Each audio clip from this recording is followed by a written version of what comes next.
A Chinese cyber-espionage group has been using living-off-the-land techniques to hack satellite, telecom and defense companies in Southeast Asia and the United States. According to the Security Response Attack Investigation Team at security software company Symantec Corp, the Thrip hacking group has been using legitimate admin tools and features to compromise networks, a tactic called living off the land. The purpose of living off the land is twofold, the Symantec researchers explained in a blog post.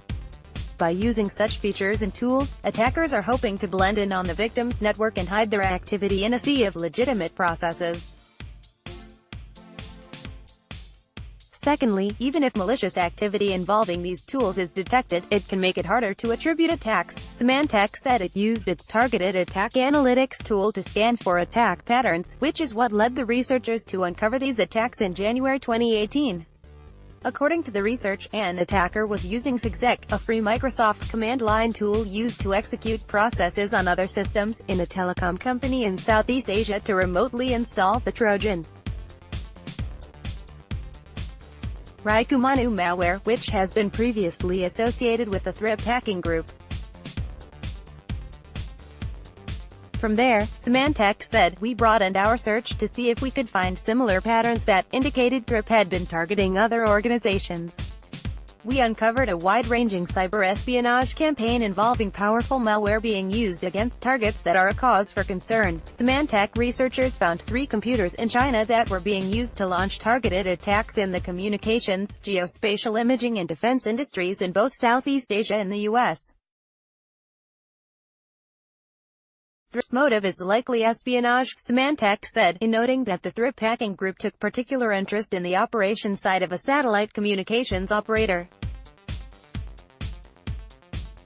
This suggests to us that Thrip's motives go beyond spying and may also include disruption. Symantec said it has been tracking the Thrip hacking group since 2013 and had noticed its tactics have evolved over the years.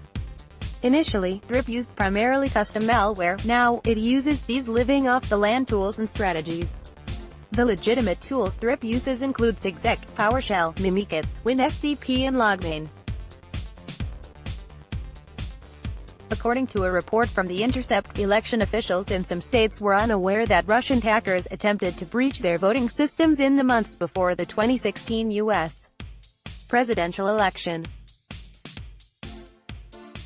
The report said officials in North Carolina, for example, didn't learn of the attacks until they were publicized in the media, and the information about the potential threat never reached state officials because of tensions between the various intelligence agencies. According to a National Security Agency assessment obtained by The Intercept, the cyber attacks on the 2016 election were carried out by the Russian General Staff Main Intelligence Directorate, which aimed to breach VR systems' electronic voting software in important swing states.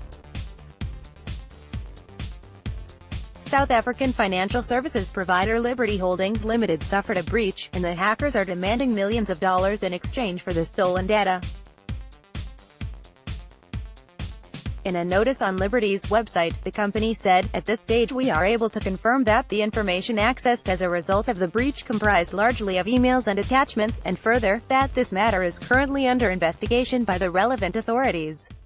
The breach reportedly affected sensitive data about top clients. According to a report from Bloomberg, Liberty refused to pay the ransom, and the company said there is no evidence so far that there has been any financial loss for its customers. Competing cybersecurity companies CrowdStrike Inc. and Cylance Inc. both announced significant funding this week. CrowdStrike raised $200 million in financing, while Cylance raised $120 million. CrowdStrike is an endpoint security company that works to secure cloud-based devices with threat intelligence. The company has helped with incident response efforts after the Sony Pictures hack and the attacks on the Democratic National Committee.